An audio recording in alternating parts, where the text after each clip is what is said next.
Assalamualaikum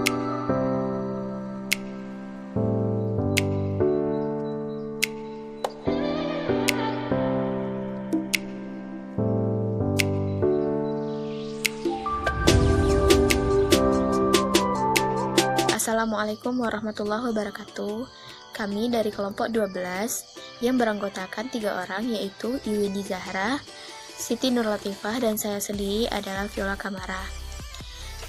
Baiklah, kami akan mempresentasikan hasil diskusi kami yang berjudul tentang pendekatan pembelajaran Bahasa Indonesia MISD.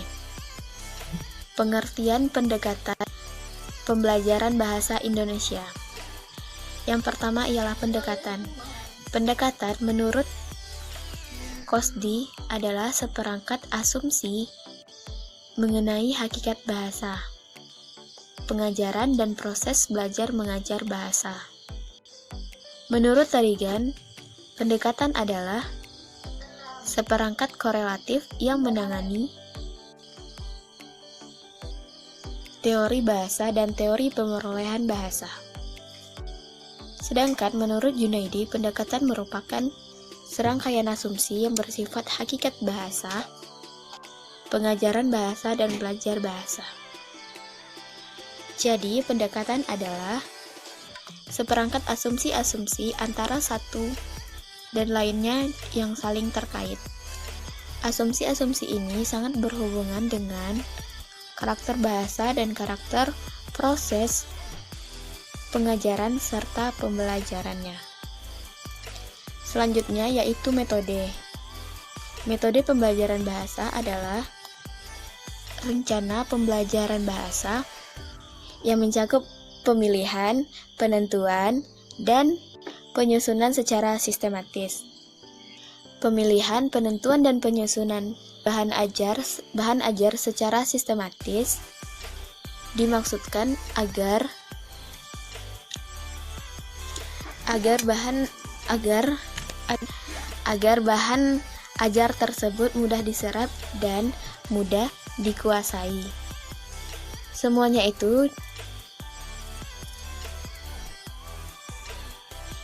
itu didasarkan pada pendekatan yang dianut. Dengan kata lain, pendekatan merupakan dasar penentu metode yang digunakan.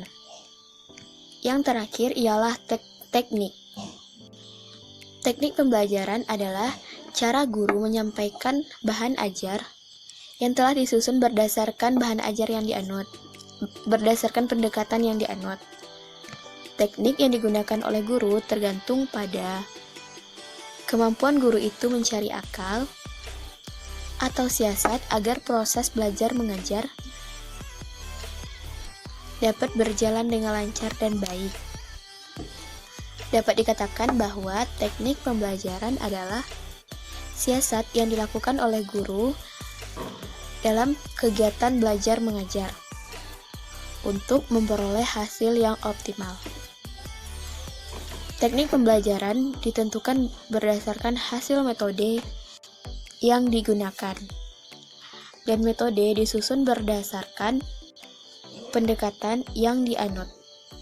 Dengan kata lain, pendekatan menjadi dasar penentuan teknik pembelajaran. Baiklah, materi selanjutnya akan dipresentasikan oleh rekan saya, yaitu Iwindi Zahra. Silakan. B. Penerapan pendekatan pengajaran dalam pembelajaran. Pendekatan-pendekatan dalam pembelajaran bahasa, yaitu 1. Pendekatan tujuan. Pendekatan ini dilandasi oleh pemikiran bahwa dalam setiap kegiatan belajar mengajar yang harus dipikirkan dan ditetapkan lebih dahulu ialah tujuan hendak dicapai. 2. Pendekatan struktural merupakan salah satu pendekatan dalam pembelajaran bahasa yang dilandasi oleh asumsi yang menganggap bahasa sebagai seperangkat kaidah. Misalnya, bajunya anak itu baru. Pendekatan komunikatif dan pendekatan terpadu dalam pembelajaran bahasa. 1. Pendekatan komunikatif merupakan pendekatan yang secara eksplisit tercantum dalam kurikulum 2004 GBPT Bahasa Indonesia SD. Pendidikan komunikatif lahir disebabkan oleh terlalu lamanya situasi pengajaran bahasa diwarnai oleh pendekatan struktural. Sehubungan dengan pendapat menurut Littlewood mengemukakan beberapa alternatif teknik pembelajaran bahasa. Dalam kegiatan belajar mengajar kepada siswa diberikan latihan. Contohnya seperti 1. Memberikan informasi secara terbatas. 2. Memberikan informasi tanpa dibatasi atau bebas. 3. Mengumpulkan informasi untuk memecahkan masalah. 4. Menyusun informasi. 2. Pendekatan terpadu dalam pembelajaran bahasa. Pendekatan interaktif atau pendekatan terpadu merupakan pendekatan pembelajaran bahasa dengan cara berpikir menyeluruh yang menghubungkan semua aspek keterampilan berbahasa sebagai kesatuan yang bermakna. Selain itu, Dwi Jiwandono mengatakan bahwa pendekatan interaktif merupakan penggabungan dari bagian-bagian dan komponen-komponen bahasa yang bersama-sama membentuk bahasa. Dalam pembelajaran bahasa, materi pembelajaran bahasa disajikan secara terpadu, yaitu terpadu antar materi dalam pembelajaran bahasa yang berpijak pada suatu tema tertentu. Pendekatan interaktif menurut Papas berlandaskan pada prinsip-prinsip sebagai berikut. 1. Siswa aktif dan merupakan pengajaran yang bersifat konstruktif. 2. Bahasa digunakan untuk bermacam-macam pola. 3. Pengetahuan diorganisasikan dan dibentuk oleh pelajar secara individual melalui interaksi sosial. Sedangkan pendekatan terpadu menurut paham filosofi Wollongong memandang bahwa belajar bahasa menjadi mudah apabila 1. Bersifat holistik, realistis, relevan. 2. Bermakna dan fungsional. 3. Tidak terlepas dari konteks pemakaiannya. Untuk mencapai proses pengajaran bahasa yang mudah dipelajari, Goldman menyatakan bahwa pelajaran bahasa dilangsungkan secara Wollongong dengan memperhatikan sejumlah kenyataan, yaitu 1. Bahasa harus nyata. 2. Bersifat menyeluruh. 3. Logis. 4. Menarik. 5. Relevan dengan pembelajar. 6. Menjadi milik pembelajar. 7. Menggunakan bagian dari peristiwa nyata. 8. Diperlakukan masyarakat. 9. Sesuai dengan tujuan dan kebutuhan pembelajar.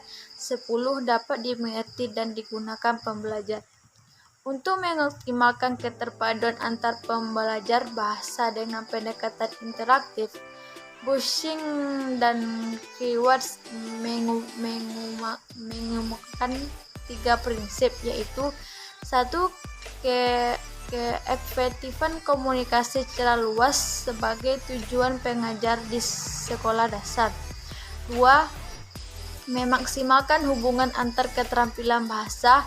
4. Situasi pengajar bahasa menurut konteks.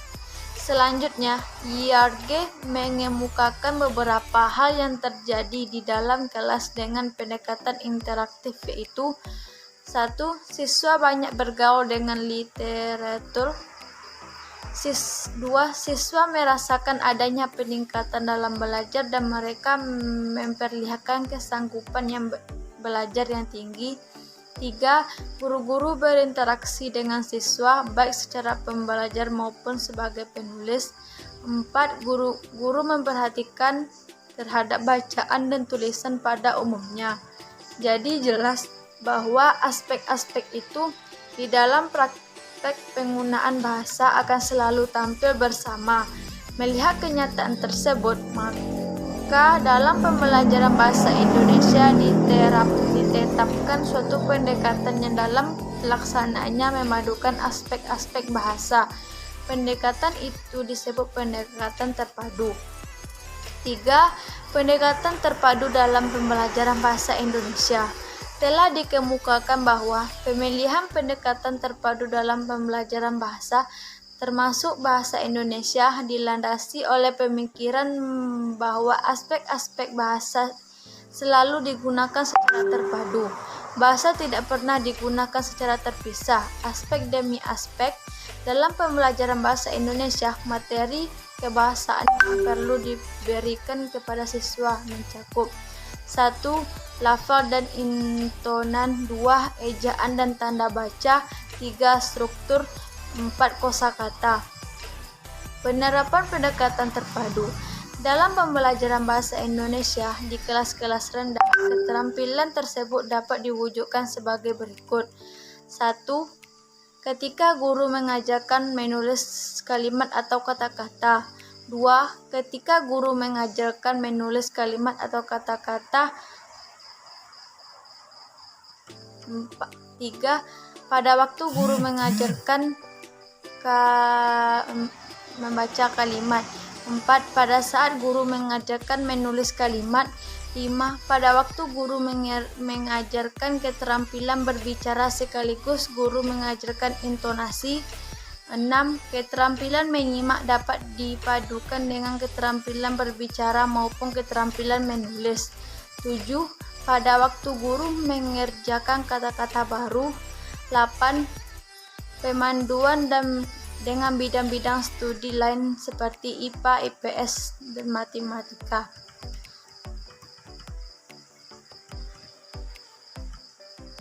Baiklah, hanya sekian dari kelompok kami. Sekian, terima kasih. Assalamualaikum warahmatullahi wabarakatuh.